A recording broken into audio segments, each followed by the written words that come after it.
I'm at the 2025 Taipei Bike Show, Asia's largest bike expo. There is absolutely loads of stuff here, so I'm on the hunt for some hot tech so that I can show it to you. Let's go.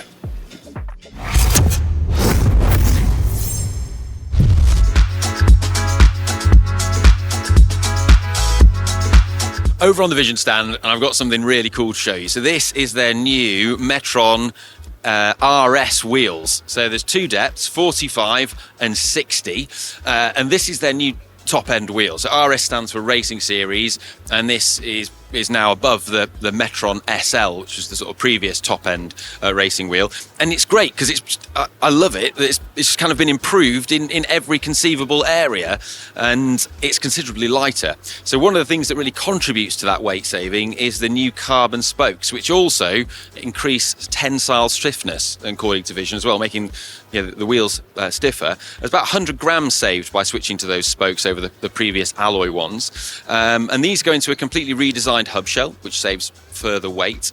And this hub has been improved in a number of other ways. So it's now can be serviced without tools, which makes it more practical. A bit like a DT Swiss 240 hub. The free hub body can be pulled off and you can gain access to the bearings. Not only that, it's got a 72 tooth ratchet with really tight engagement. Listen to this.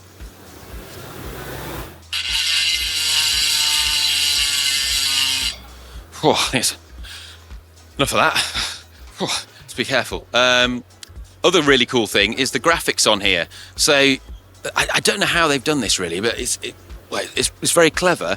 Rather than have stickers that go on the outside or use water slide transfers that then you have to lacquer over the top, they've got the graphics incorporated into the carbon weave of the wheel.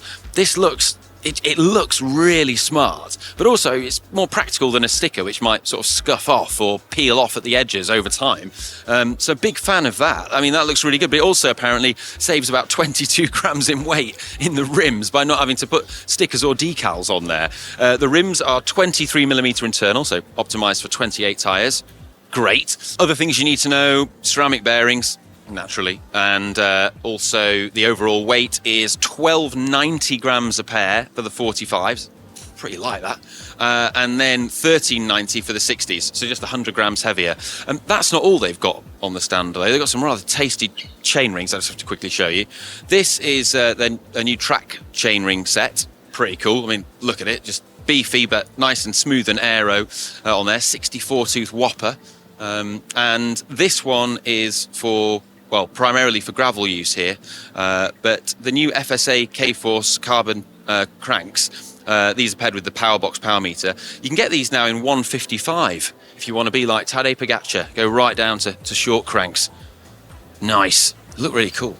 So I'm with BlkTec here. Now, they are a brand which has historically made integrated handlebars and components for other brands, and now are doing their own thing.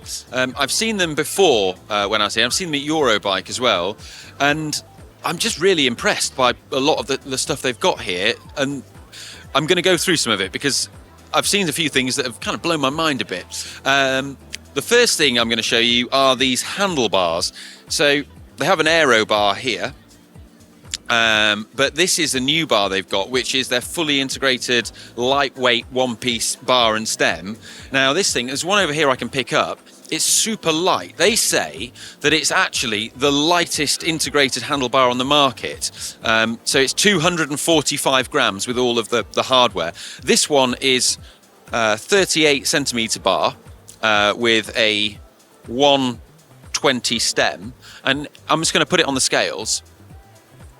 So this is the bar without the top cap and stuff, but I mean, it's just 195.8 grams. So super light, but it has some other nice features on it as well. So it comes in a full range of sizes, which I see, because a lot of brands offer their bikes now with integrated cockpits.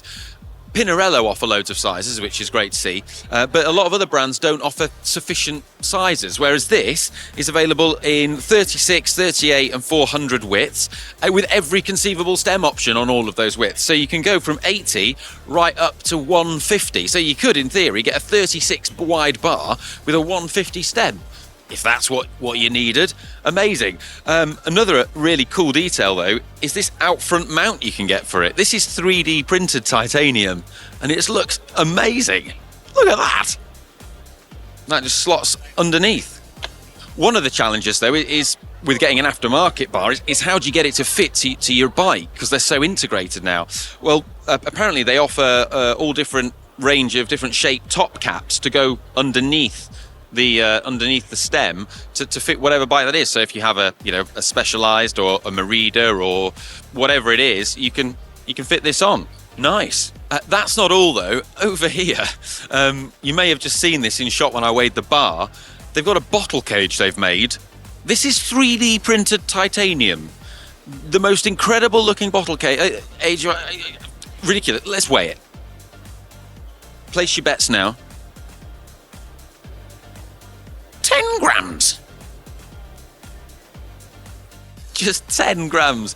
That is like the most bling, bougie bottle cage I've ever seen. They've also got their C1D wheels, which are very striking. I'm going to use the word bling with this sort of very low, very thick carbon spoke count. They're a bit of a statement. These are the HC, which stands for Haute Categorie. These are the lighter ones for climbing. They're about 1,250 grams for these ones, and they have their flows, which are a bit more aerodynamic. The thing that I like the most about these, though, are the hubs. So they've actually done these hubs in collaboration with DT Swiss, and they're moulded into the carbon structure as a sort of collab with DT Swiss. But they look super, super smart the way that they've done it. Love a 180 hub.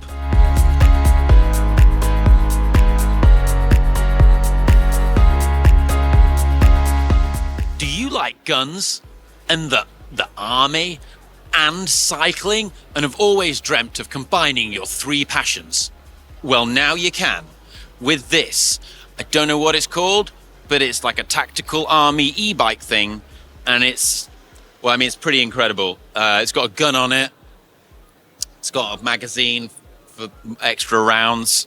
You've got a Picatinny rail so that you can attach things, maybe a grenade launcher there. It's got an e-bike motor, though, in the back. That's a 1,000-watt motor, that. It's got a big battery here, and a 500-watt motor in the front, so loads of grunt. It's got like loads of other tactical gubbins all over it. Apparently, the makers of this tell me that the Polish army is buying these things, which is kind of cool, I guess. Bikes have been used since World War I in the army. Back in the day, Bianchis and stuff. So, yeah, pretty cool. That's all I have to say about that. L-TWOO have got a pretty big stand, and I'm really impressed with the products that they've got and how they're continuing to develop these things. So if you're in the market for an electronic group set like Shimano 105, then, well, if I was Shimano, I'd be very worried by what L-TWOO have got here. So this is the latest version of their ERX group set. Now, we previously used an earlier version, like maybe 3 generations prior to this one, in a video ages ago on the tech channel, and we were really impressed by it. But the evolution has been rapid.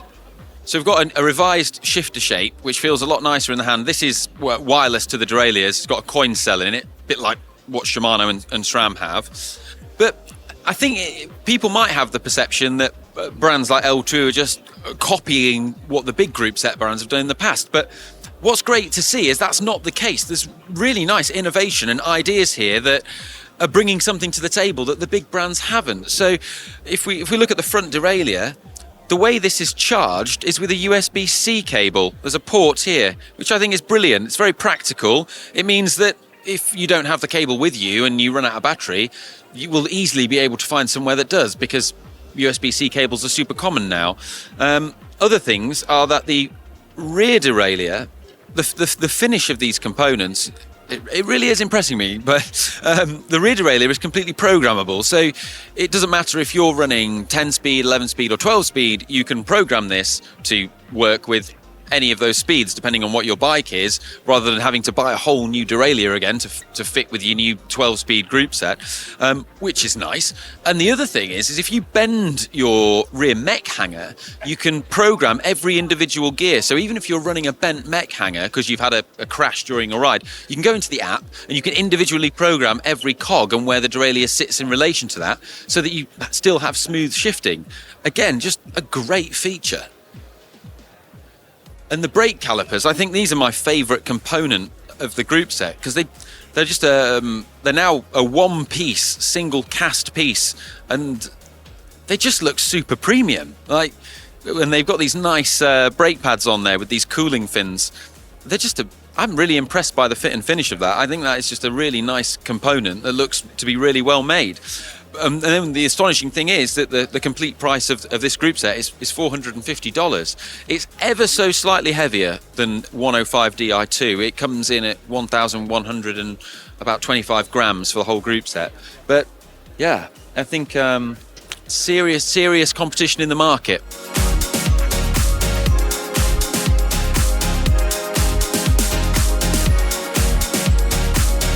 Selle Italia have got some cool stuff at the show, starting with the saddles, which these are their pre-existing models, but they're now available in white.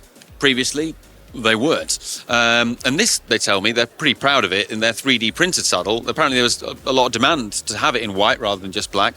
And no one is currently making a white 3D printed saddle. Physique, when they did theirs, I think they're like in a sort of creamy, greeny slight colour. I mean, I'm colourblind, forgive me. But it wasn't pure white. And they said that there was actually a challenge with this, in that white goes off and turns a slight pale yellow colour with UV. But they've tested this and simulated 5 years of UV exposure to it, and it stays white. That's not all, though.